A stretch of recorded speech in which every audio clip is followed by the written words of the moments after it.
Hello, everybody, and welcome to Mrs. G Storytime. We are reading the book By Searching by Isabel Kuhn with permission of OMF International, and we are on Chapter 11, Graduation and CMI Candidature.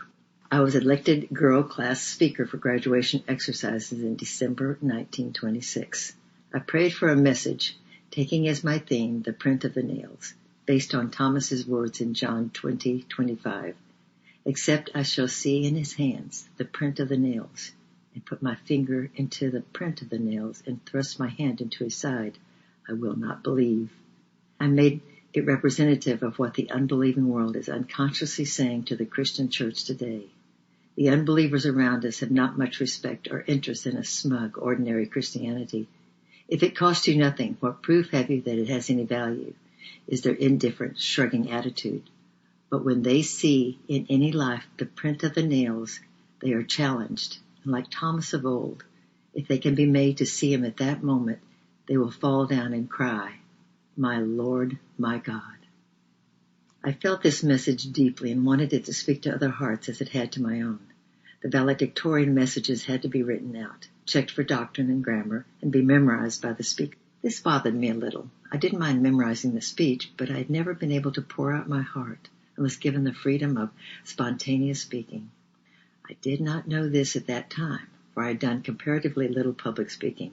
All I knew was that I felt hampered somehow on reciting a memorized text. But rules were rules, and I fell in line, as I tried to do throughout my school days. My father came to Chicago for my graduation, and Miss Bowles sent me a white silk dress. She and I did not correspond. In fact, apart from the $200 gift at the beginning of the year, I had heard nothing from her. Certainly no one was told I had no money to buy the required white dress for graduation. Remember, I had lost my employment at Mrs. Mack's. Moreover, in those days, Moody Bible Institute required that the girls' student clothing had to have sleeves below the elbow and skirts 9 inches from the floor.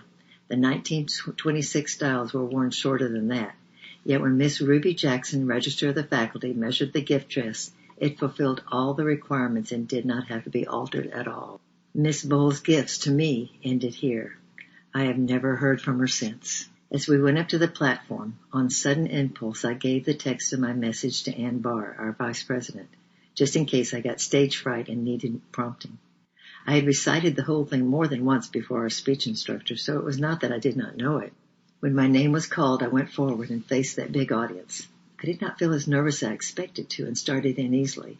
But as I proceeded, I felt that I was merely reciting and not pouring out my soul. I felt the message was not going into the hearts of the audience. In my anxiety to give it the meaning it had for me, I forgot how the next paragraph started. Only for a second, however. Behind me, Anne prompted quickly in a low voice that not everyone heard, but to me it was catastrophic.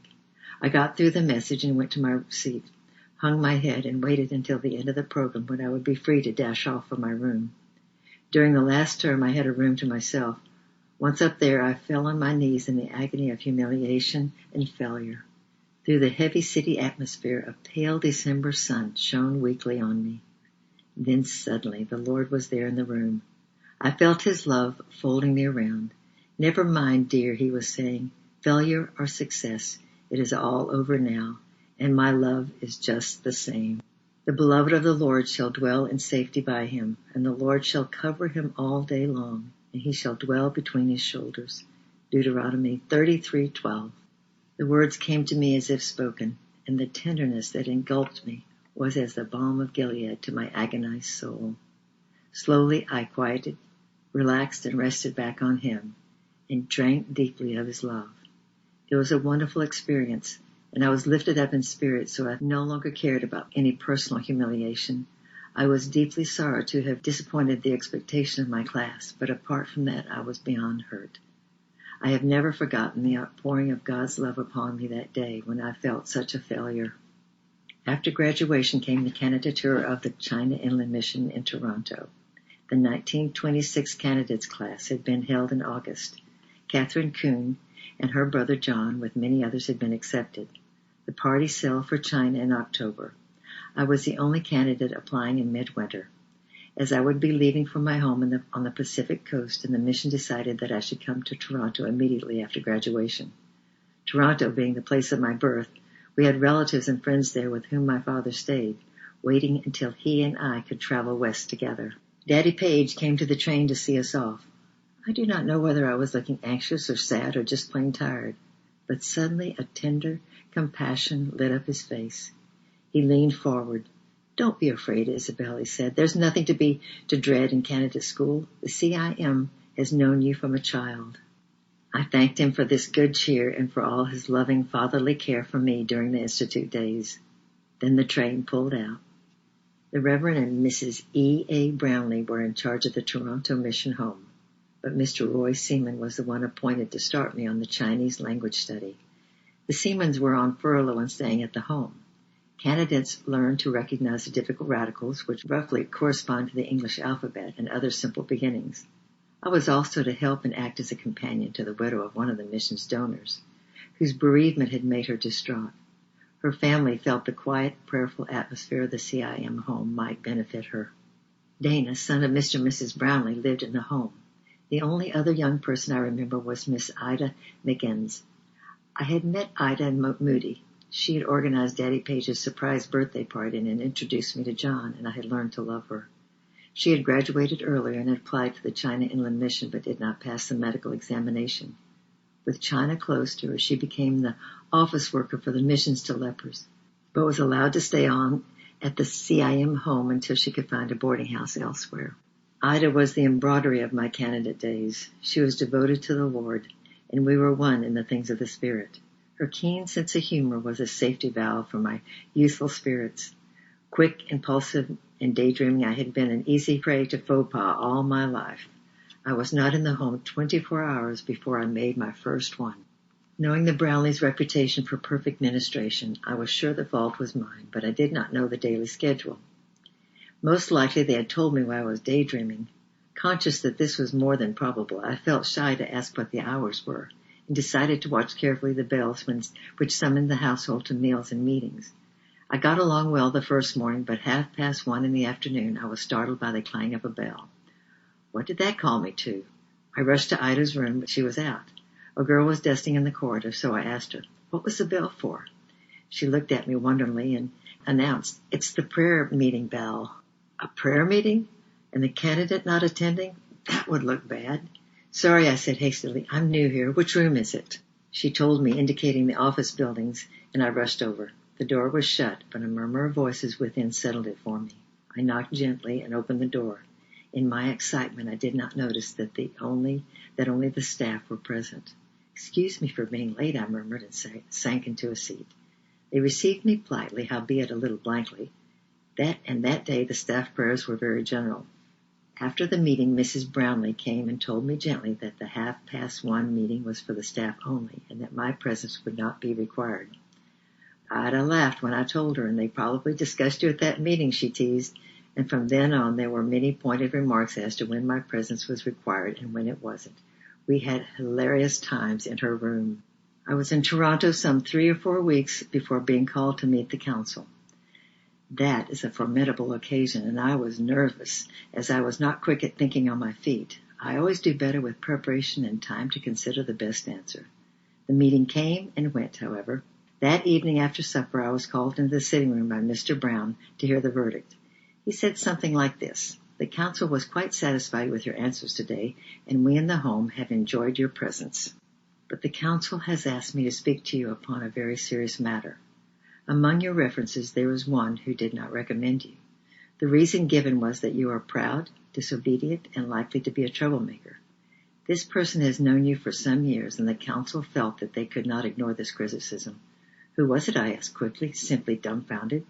"The CIM does not betray the confidence of references. We write to those who have had business associations with you as well as the references you yourself give, and we promise to keep all reports in confidence. I cannot tell you the name, but I would like to discuss with you what havoc such characteristics can cause on the field." Then he proceeded to do so.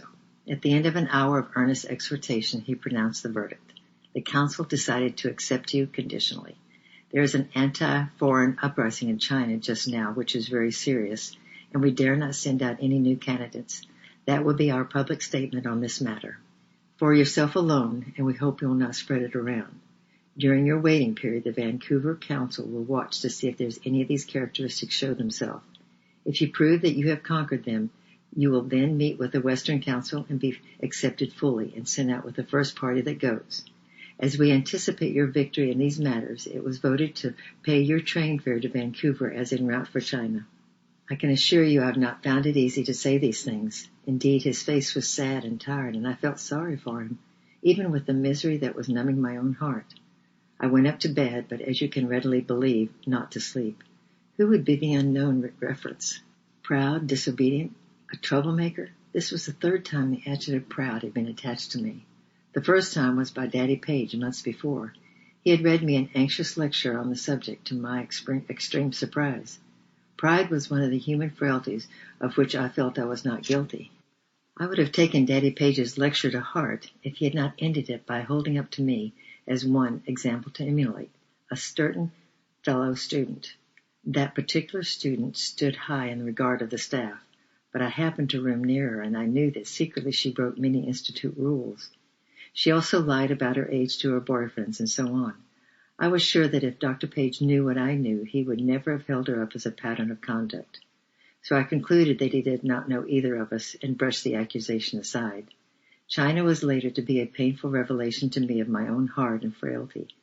From this distance, I now know that Dr. Page had indeed sensed a real flaw in my life, but had hold of the wrong label, that was all. I was selfish. I had whimsically divided the world into two classes, people who interested me and people who did not. I felt I was not proud, because the people who interested me were often among the poor or the uneducated. My friendship for them was as warm as those who had social or educational advantages. Towards people who did not interest me, I must have appeared proud. I cold-shouldered them and brushed them off as time-wasters. This, of course, was a serious flaw for a missionary, but I fancy its basis was selfish rather than pride. The next point was disobedience. How I did get indignant. There were many rules at Moody Bible Institute which were difficult to keep. The rules have been revised since, and it is no longer so. But I had been meticulous in obeying simply because I had signed a promise to do so.